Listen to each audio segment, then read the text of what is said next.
Welcome to Executive Leaders Radio, your spot in the corner office, the radio show where executives share their secrets to success. Executive Leaders Radio. You're listening to Executive Leaders Radio. This is your host, Herb Cohen, with my co-host, Brian Campbell, ECBM.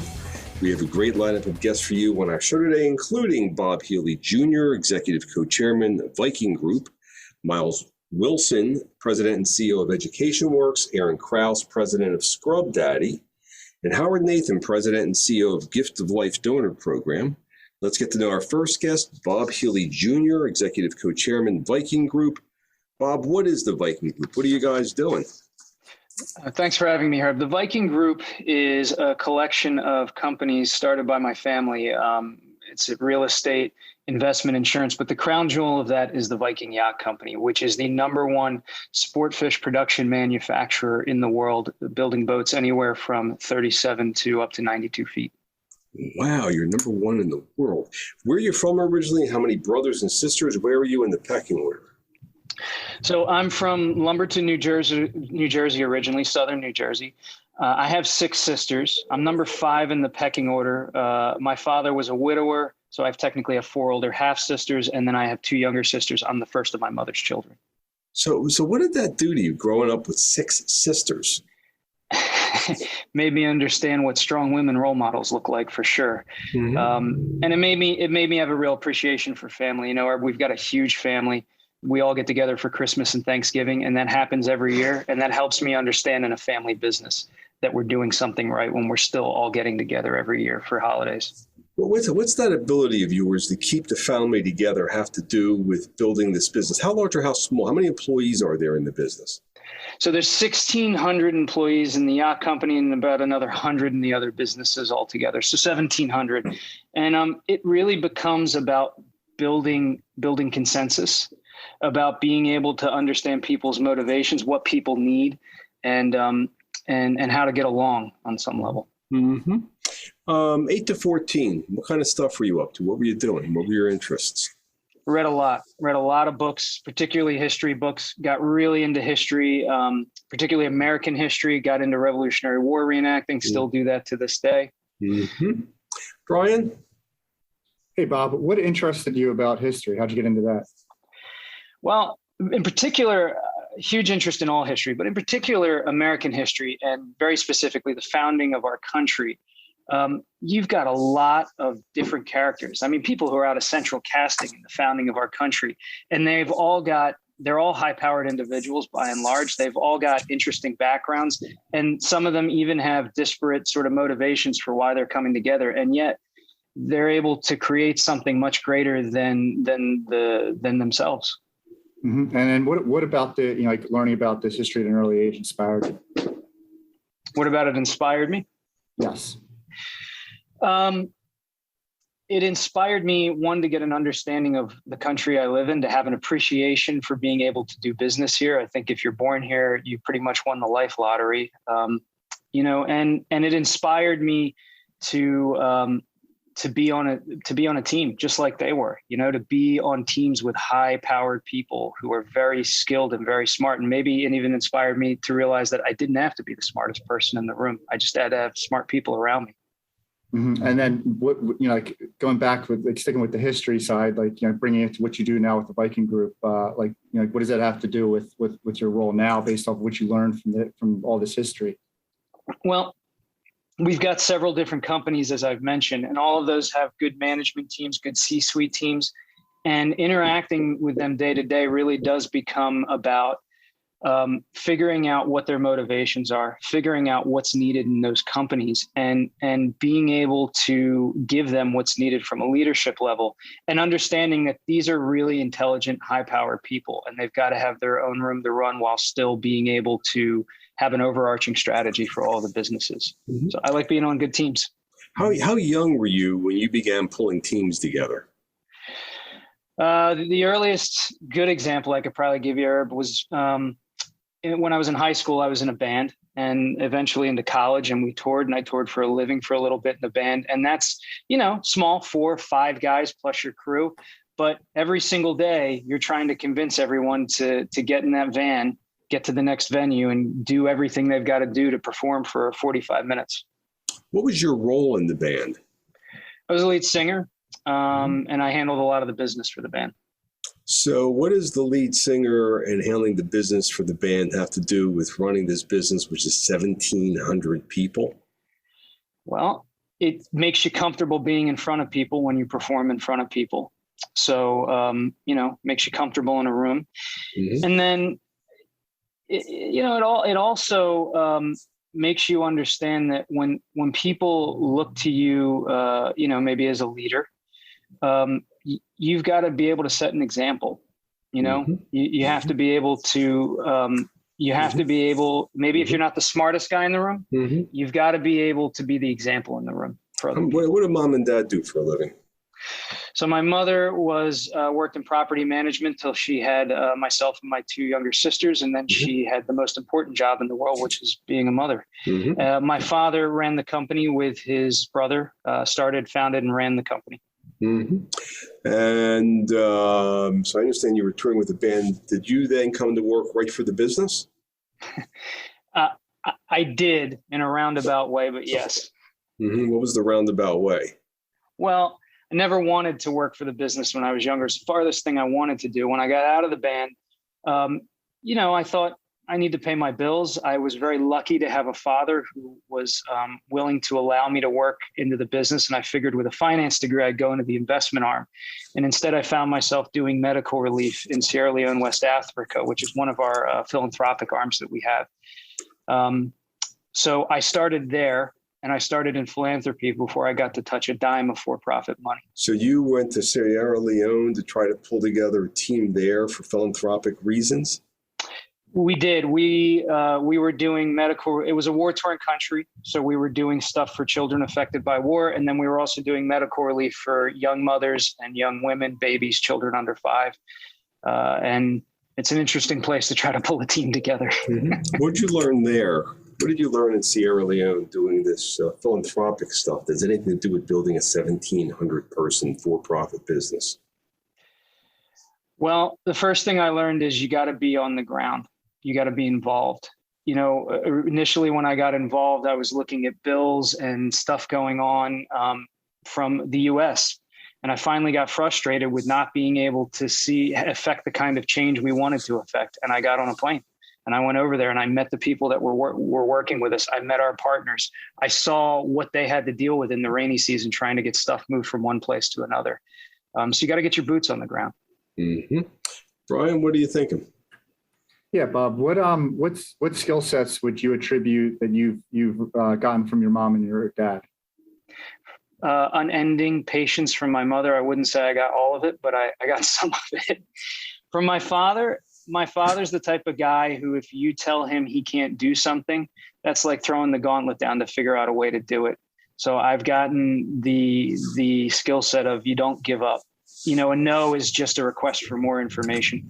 Mm-hmm. And you apply these skill sets, I'm assuming, every day at the Viking group? Absolutely. Whether it's a manager telling me it's not possible, we can't do it, or whether, something's not going to a speed or a tempo that I would want. You got to find patience, and you got to figure out how to work around challenges. Mm-hmm. You're the largest what in the world? Production boat builder in the world. So what that means is we build on an assembly line. There are custom guys out there, but we build on an assembly line. 5 different assembly lines in New Gretna and 2 in another facility in Mullica, New Jersey. Mm-hmm. And do you ever talk to your customers? I do. Beautiful thing about our customers is, being a business that's been around for 55 plus years, we have customers that are on their 3rd generation now. And it's really cool because they become like your family, because you sell to the father, the son, and the grandson, and you get to know them. I love talking to our customers. Mm-hmm. So you really enjoy the relationships that you develop with your customers. I do. My cousin spends a lot of time talking to them, and he enjoys the relationships, and I do as well. Mm-hmm. How high is up? How high is up? I'm not sure I understand the question. What's good enough? When are you going to stop growing? You're going to keep growing the business? I don't know. All right. Of course we're going to. Yeah. I mean, we're going to keep growing the business. My cousin's 2 boys are in their mid-20s and I've just gotten into it. And we can't think of anything else we'd be doing with ourselves. Cool. What's the website address for this organization known as the Viking Group? You can go to the vikingyacht.com and check out all of the wonderful things we're doing right down in the Gretna. Viking Yacht? Is that yacht or yachts? Viking Yachts. I'm sorry. VikingYachts.com. We've been speaking with Bob Healey Jr., Executive Co-Chairman of Viking Group here on Executive Leaders Radio. We'll be back in a minute. Don't go away right after this quick break. You now can recognize your deserving business advisors on our nation's leading Business with Heart radio show, ExecutiveLeadersRadio.com. Yes, you can recognize your deserving business advisors on our nation's leading Business with Heart radio show, ExecutiveLeadersRadio.com. Simply visit ExecutiveLeadersRadio.com, securely enter their info, and we'll reach out to spotlight your deserving business advisors on our nation's leading Business with Heart radio show, ExecutiveLeadersRadio.com. Don't wait. This radio and online social media and search engine exposure is quite valuable to your advisors. Yes, this radio and online social media exposure is free and quite valuable to your business advisors who deserve to be recognized. Visit ExecutiveLeadersRadio.com now to nominate your deserving business advisors.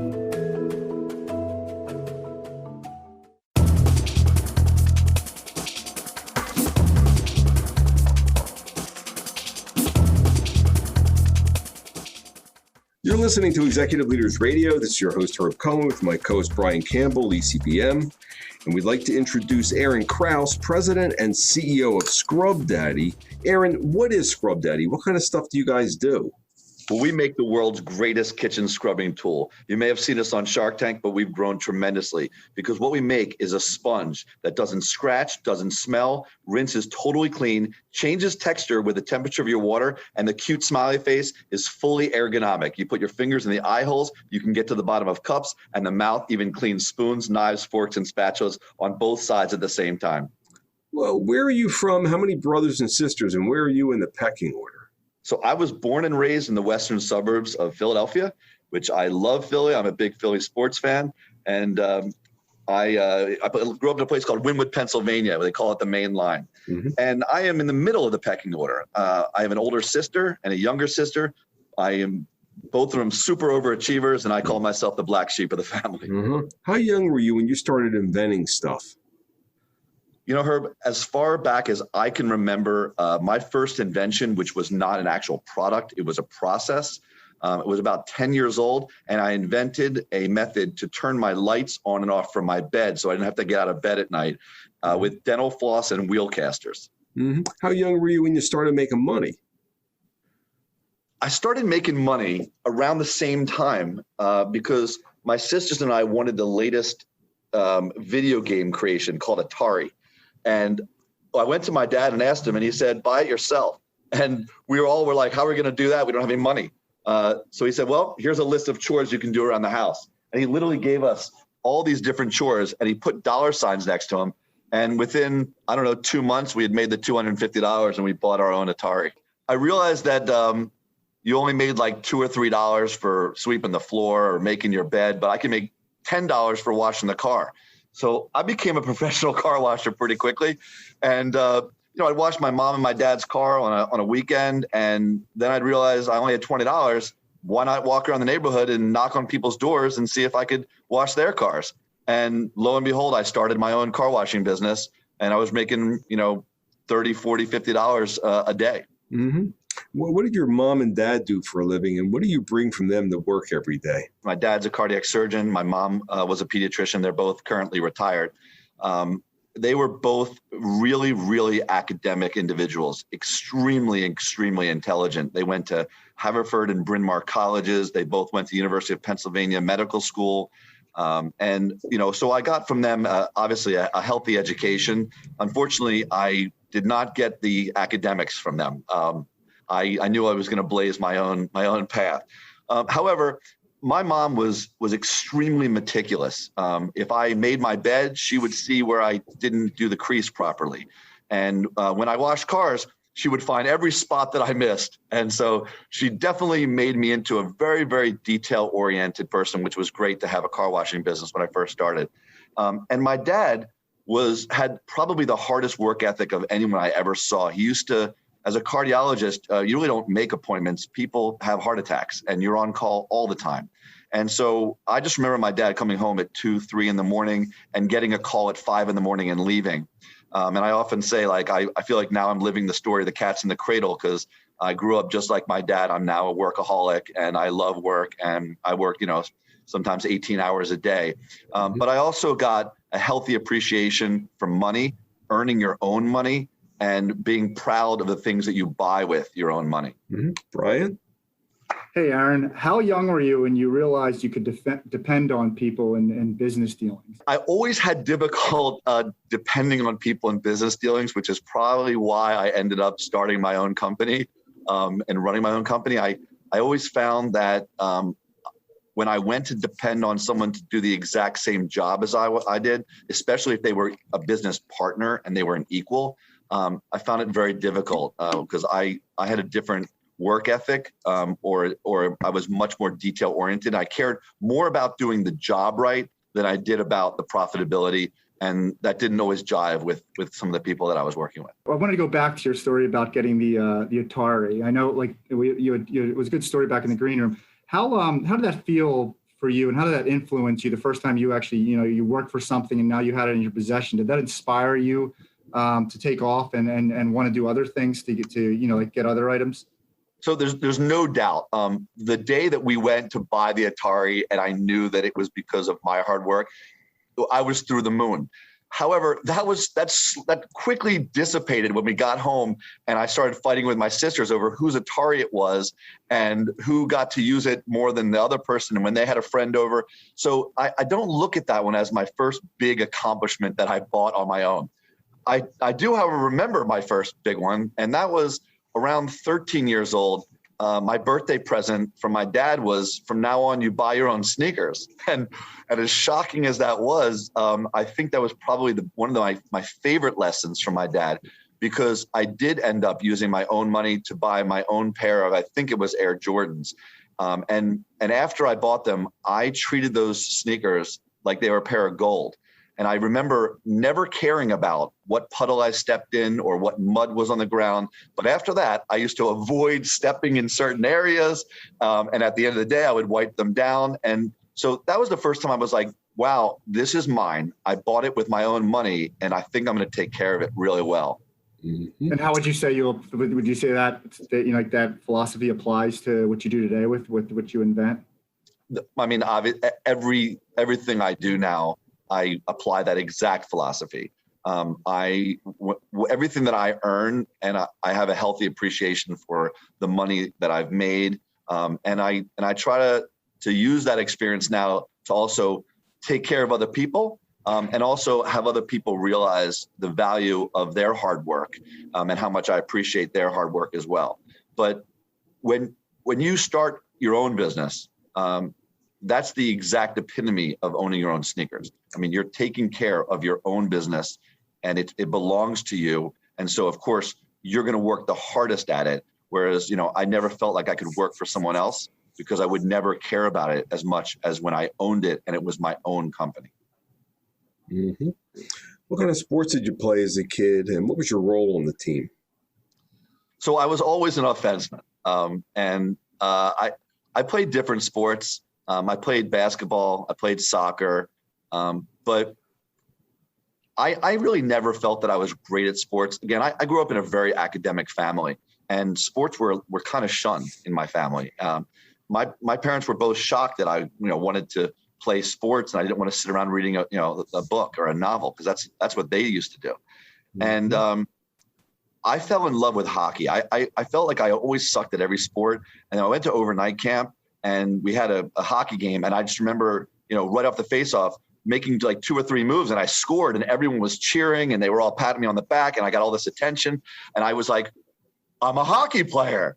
And I spent every moment after that, every free second that I had, practicing hockey and listening to hockey and sneaking a radio into my room so I could listen to my Flyers who I'm now a season ticket holder, which is, a dream of mine come true. I'll tell you another dream of mine come true later. I was sitting in NHL headquarters a couple months ago, presenting one of my new inventions to the NHL.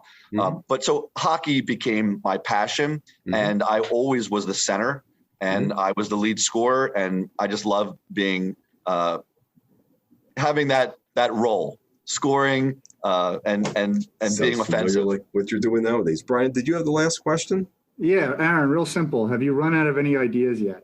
I think it was in the 1800s. The head of the patent office said, anything that could ever be invented has already been invented, and we can close the patent office. So that is the most ridiculous statement. I have new ideas every single day, and we are about to launch probably 10 new products this year, including mops, toilet wands. We just launched our first chemical called Power Paste. We have a new soap dispenser that sells out every time we put it online. We have a barbecue brush coming out that's going to change the world. And I'm in the middle of my next venture, which is this new ice hockey stick company, which the NHL just approved. So if you think I'm running out of ideas, I eat, sleep, and drink new ideas. What's the website address for this organization known as Scrub Daddy? It's www.scrubdaddy.com, but we also have an online store, which is actually www.smileshop.scrubdaddy.com. We've been speaking with Aaron Krause, President and CEO of Scrub Daddy here on Executive Leaders Radio. Don't forget to visit our website. It's executiveleadersradio.com to learn more about our executive leaders. It's executiveleadersradio.com to learn more about our executive leaders. Stick around. We'll be back in a moment right after this quick break.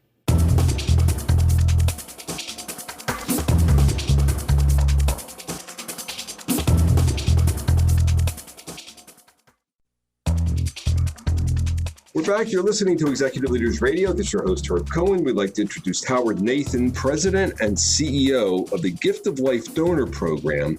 Howard, what is the Gift of Life Donor Program? What are you guys doing? So Gift of Life Donor Program is one of 57 organ procurement organizations throughout the country. And the job is to coordinate organ donations for people awaiting transplantation. Right now, there are 107,000 people waiting for a life-saving organ transplant throughout the country. 107,000. Wow. And where are you from originally? How many brothers and sisters? Where are you in the pecking order? Sure. So I'm originally from Johnstown, Pennsylvania. It's famous for one thing. Had a big flood called the Johnstown Flood in 1889. Yeah. I'm one of three kids. I'm the youngest. I have an older brother, and I did have an older sister when I grew up. All right. And I understand that earlier we were speaking that your dad passed when you were 9 years old. What kind of effect did that have on the dynamic in the family back then? Well, it was my dad was a diabetic, and he had several heart attacks and died at the age of 43 while he was at work. And so, yeah, my mom went to work for minimum wage. She was, sold retail in the clothing business and worked for many different people. But, the work ethic was, get out there and earn money and do the right thing. So what effect do you think your father's passing when you were 9 has on your building the largest Gift of Life program in the country? And in fact, if I remember correctly, you told me you were one of the first 3 people involved with it. I mean, you've been in this industry for 40 some odd years. What do you think your dad's passing has to do with this? Well, when I look back now, Herb, what we deal with in organ donation is we deal with loss every day. People, pass away, and our program is called to see if that person signed up as a donor, or our family coordinators, our transplant coordinators, approach the family at probably the worst times of their lives. And so when I look back at my own loss, dealing with that, that's how we sort of shape what we do with the Gift of Life and offering this as an option after a real tragedy. Yeah, you've got a substantial amount of empathy. And You mentioned that you got involved with this thing when you were about 24, working at the Wistar Institute with some surgeons. And could you tell us about how this gift of life thing got started? Sure. I mean, I was a research biologist at Wistar, and after I went to grad school, I saw this ad in the paper for what's called a transplant coordinator for 5 transplant surgeons here in Philadelphia. And at first, they didn't hire me. They said, you're too young and too inexperienced. So I offered to work for free. And they liked that. They liked the whole concept. And I said, well, I'll work for free for 3 months. I'll get experience. If you like me, great. If not, I can go somewhere else since I got the experience. And they hired me in July of 1978. And the rest is sort of history. Mm-hmm. And you've been involved with this industry 43 years. I'm wondering, and I understand that you're going to be retiring as the CEO and continuing to head the foundation. I'm wondering, if your dad was around nowadays, how do you think he'd feel about the career you chose?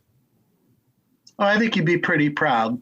Initially, everybody, every Jewish mother and father want their son to be a doctor. I could have, I tried to become a doctor. I wasn't accepted at first. And once I had this job, frankly, I never looked back because we were on the cutting edge of medicine, and it combined my scientific skills along with my personal skills.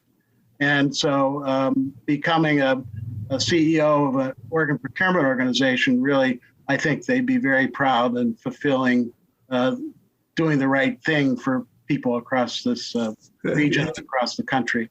Some of us, we labor through our gigs until we retire. Do you think you've really found any meaning in your job? Well, I hope so. We've coordinated 53,000 transplants for organ transplants, which gives new life to all these people. And frankly, it's not just that person, it's their family. And then we also coordinated over 2 million tissue transplants like cornea and bone and skin transplants, which are life-enhancing procedures.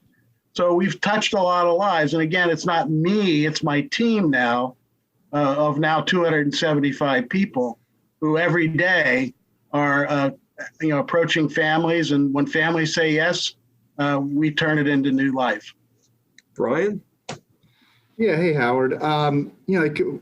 When you started this job of yours, how did that resonate with your mom, knowing that you were in a position that really helped save people's lives, considering what happened with your father? How did that impact her? Well, I think at first she didn't even understand it.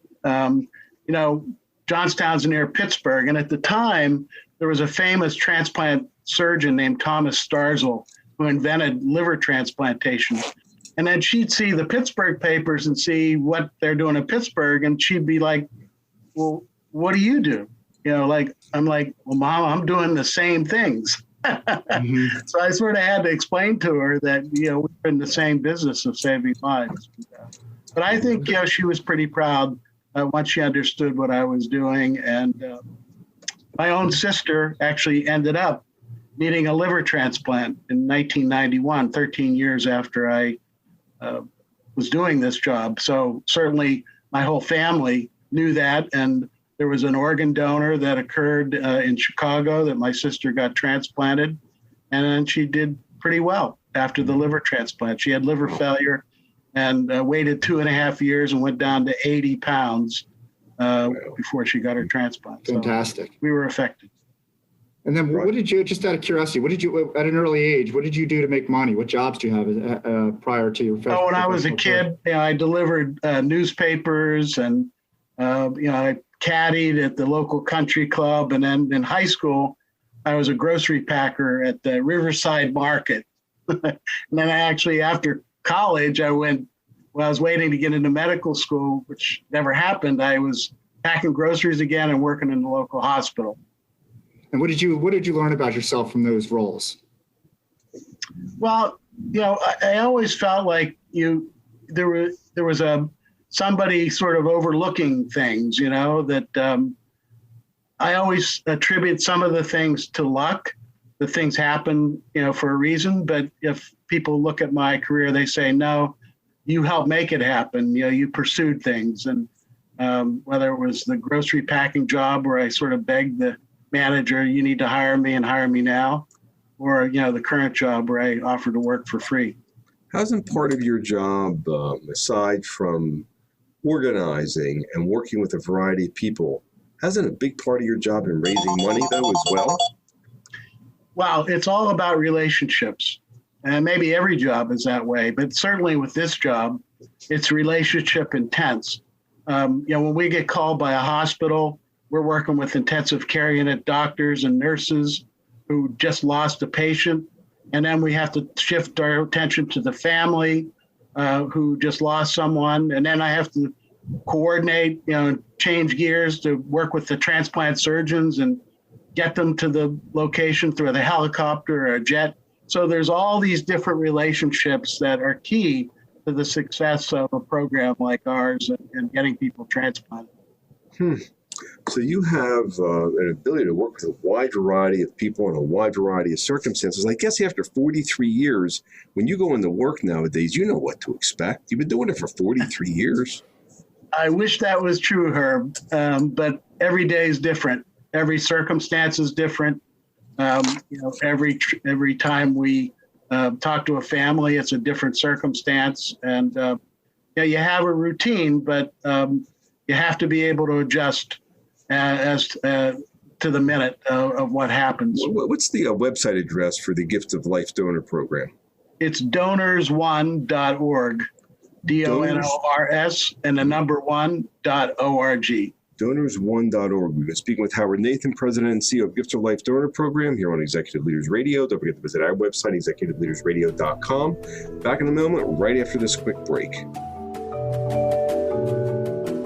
Recognize your deserving business advisors on our nation's leading Business with Heart radio show, Executive Leaders Radio. Yes, you can recognize your deserving business advisors on our nation's leading Business with Heart radio show, executiveleadersradio.com. Simply visit executiveleadersradio.com, securely enter their info, and we'll reach out to spotlight your deserving business advisors on our nation's leading Business with Heart radio show, executiveleadersradio.com. Don't wait. This radio and online social media and search engine exposure is quite valuable. Yes, this radio and online social media and search engine exposure is quite valuable to your business advisors who deserve to be recognized. Visit executiveleadersradio.com now to nominate your deserving business advisors for free exposure.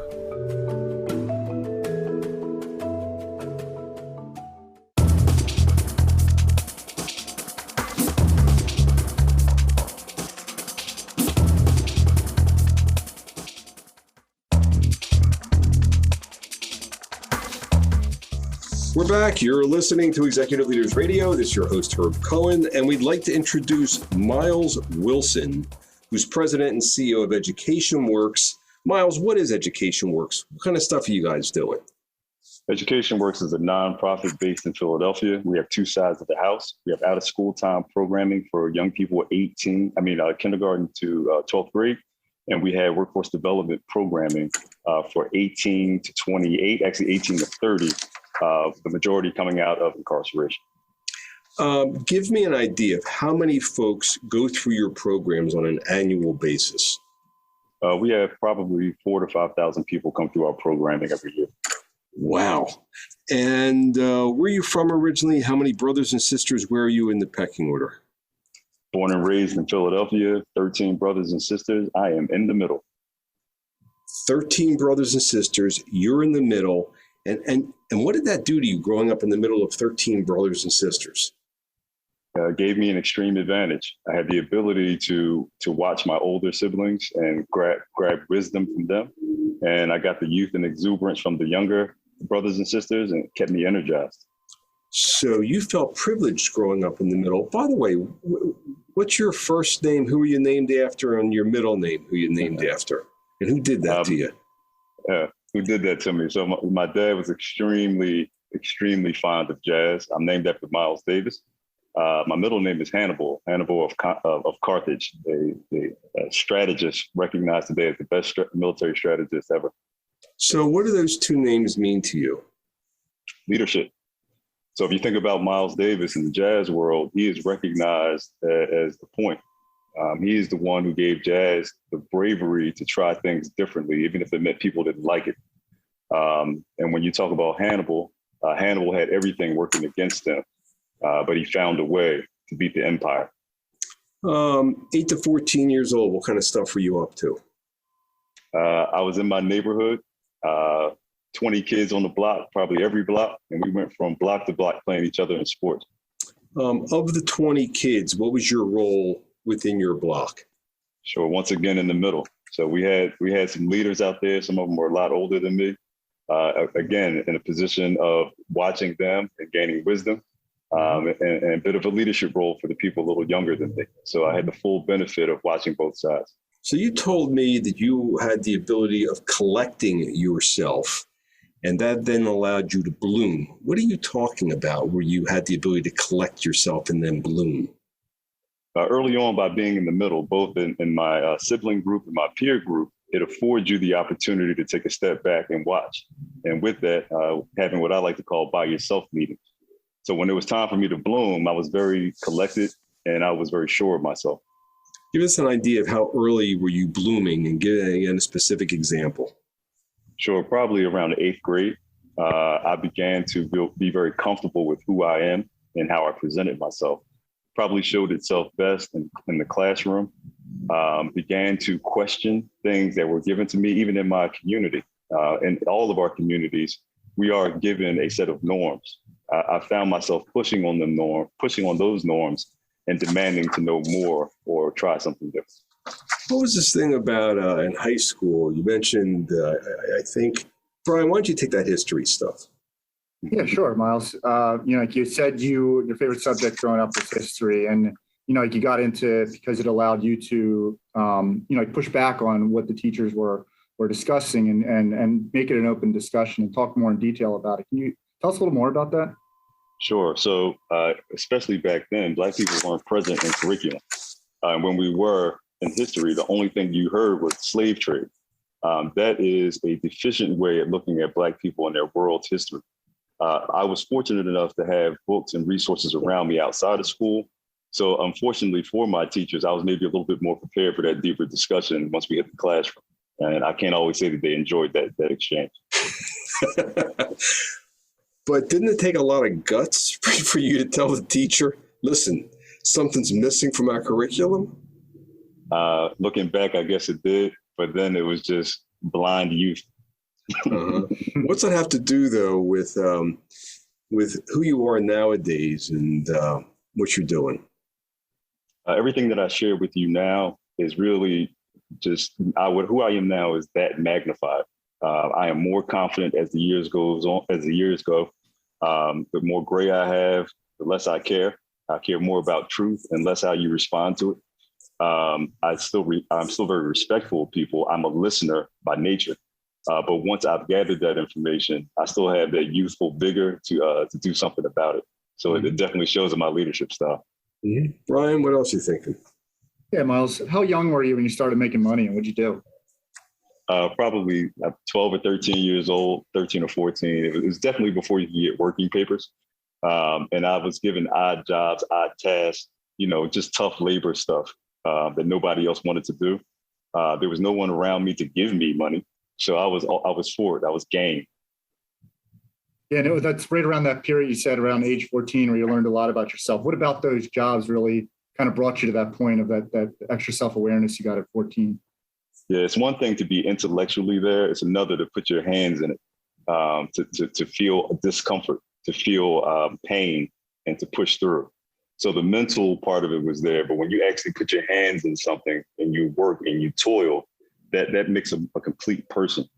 So for me, it was just a rounding out of my maturity, coming into my maturity. Earlier, when we were getting to know you, when Brian and I were getting to know you, I asked you, what am I missing? What am I not covering about you that I really should? And you said to me, Herb, it's about humanity. What were you talking about humanity? Sure. Far too often when we have changes or differences, socioeconomic differences, racial, ethnic differences, we tend not to view each other as human beings because we don't fit in that very neat box that we all have been provided. When we get away from title, when we get away from who we are in certain positions and recognize each other's humanity, we recognize that we all have certain things in common. Who we care for, how we love those individuals, and how we want to support them. So when you started to run off those questions to me, it fell right into the human side of an individual, less than the title or position. I don't walk around my office, I don't walk around my organization with President CEO on my forehead. You may not even know that's who I am because I won't start that conversation that way. So how large or how small is the staff of this organization known as EducationWorks? Sure. So firmly 70 full-time employees, and that number grows exponentially when you talk about fellows and part-time staff. It can grow to as many as 300 head count. Wow. And do you ever get out of your fancy dancy office and get into the field? So less in the field with this position. I spend a lot of time. President and CEO is really about the next 5 to 10 years of an organization. So the way I've built this organization now in the last 3 years, and I've been with the organization for 6, is all about paying tribute to what can be for the organization. So I do keep my foot in the day-to-day operations, one foot, but ultimately my time is overwhelmingly spent on sort of scaping out what's next for us as an organization. How do you figure out what's next? I mean, do you figure that out by yourself, or do you go talk to people about it? And who do you talk to? The one thing I pride myself in is being a listener. So I listen to my staff. My staff will tell you, my C-suite especially, I will shut up and listen. And, the one thing that I've learned throughout my life is that you probably shouldn't pierce silence unless you have something to add. So I don't talk just to talk. I only talk when I think I can add value. So when that's your mindset, you open yourself up to feedback from all sorts of places. And my parents also raised me to respect people regardless of title. So I see wisdom, I hear wisdom from people regardless of who and what they are. Wait a minute. You shouldn't pierce wisdom. Give me that again. There's a lesson in that for me. What was that? Yeah, you really shouldn't pierce. You shouldn't pierce silence or break silence unless you have something to add. Does you piercing or breaking that silence make it a more beautiful escape, right? So if I don't have anything to add, sometimes it's good just to be quiet, just shut up. Mm-hmm. Which we, as a people, we don't practice that much. Mm-hmm. Mm-hmm. What's the best part of your job?